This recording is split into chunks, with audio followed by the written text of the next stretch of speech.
طرح سے میڈیا دکھا رہی ہے، کیا ہے؟ نہیں، ہم تو خود دارالعلوم میں ہمارے یہاں انگریزی کا شعبہ ہے، جو طلبہ فارغ ہو جاتے ہیں ہم ان کو اس کے اندر داخل کرتے ہیں۔ کمپیوٹر کا شعبہ ہے، ظاہر ہے کہ کمپیوٹر بھی عام طریقے پر انگریزی ہی میں چلتا ہے۔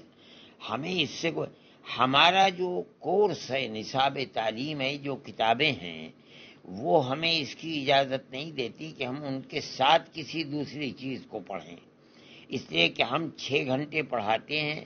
جو ہم نے پڑھایا ہے اگر اس کو طالب علم مغرب کے بعد یا اور عشاء کے بعد نہیں دیکھے گا تو وہ کامیاب نہیں ہو سکتا ہے۔ اس لیے ہم نے یہ کہا کہ آپ پڑھنے کے بعد چاہیں انجینئر بنے، ڈاکٹر بنے اور ایڈوکیٹ بنے، جو آپ کا جی چاہے بنے، لیکن ہمارے یہاں پڑھتے ہوئے آپ جو ہم پڑھاتے ہیں اس کی طرف توجہ نہ دے کر کے کچھ اور پڑھیں۔ دارالعلوم اس کی اجازت نہیں دیتا ہے۔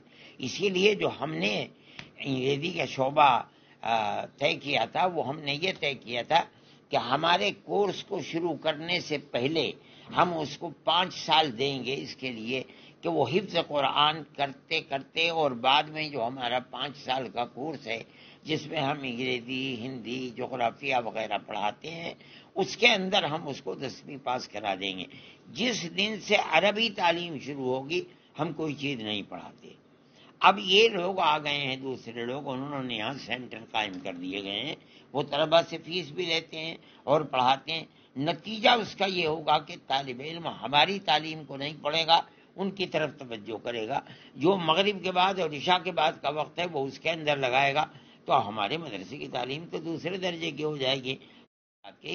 پڑھنے کے بعد جو جی چاہے کرو، ہمارے یہاں داخلہ لے لو، ہم تمہیں انگریزی پڑھائیں گے، یا تم کسی اسکول میں جا کر کے داخلہ لو، لیکن ہمارے یہاں پڑھتے ہوئے ہمارا جو کورس ہے وہ اتنا ٹف ہے کہ اس کے ساتھ کسی دوسرے کورس کو نہیں ادا کیا جا پڑھا جا سکتا۔